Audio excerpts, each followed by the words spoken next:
around the place, but there were two battles between the British and the local Māori, and we'll stop at one of those sites on our way up. It's called Gate Park, right? And while the men were fighting there, the women and the children and the old people were hiding at Te Whare Tangata. They were hiding there because there's a lot of mist in the forest, and there's a fern tree there that will burn with a very white coloured smoke, and it has no smell. Currently at a kiwi fruit plantation. They grow on vines. There we go. It's a good day. Orchard, and they grow on vines like grapes. And they're underneath, crouching down. This is organic. Since the end of the First World War. And the reason that started was because there was an Australian man and his New Zealand wife in Melbourne. They made shoe polish, okay? And they branded it Kiwi shoe polish because it reminded them of New Zealand, right?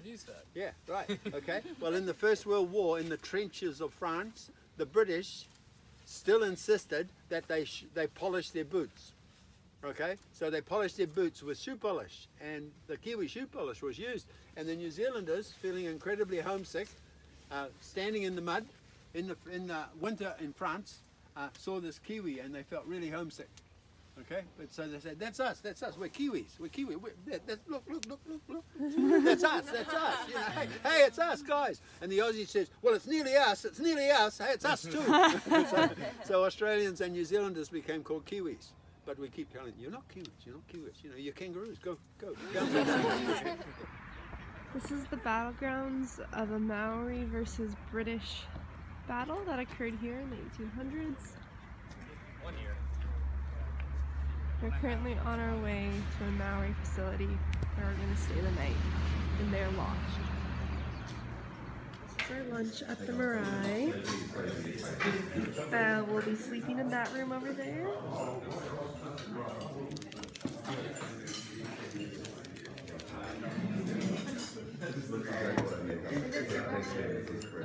So yeah, welcome to my crib. Hold on, lock the door.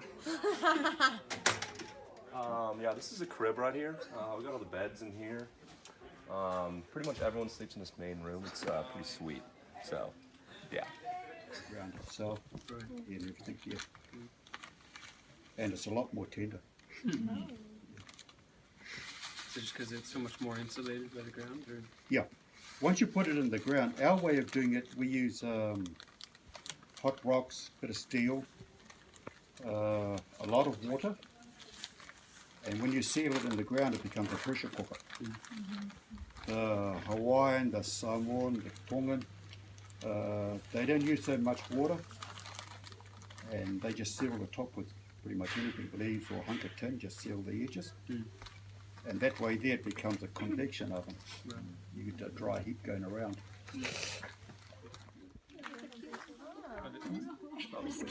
And,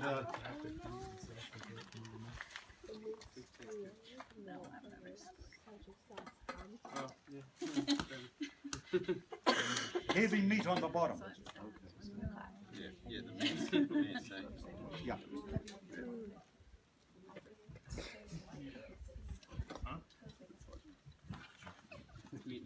It all cooks off, I think. Like a lot of it does. But How would that fall?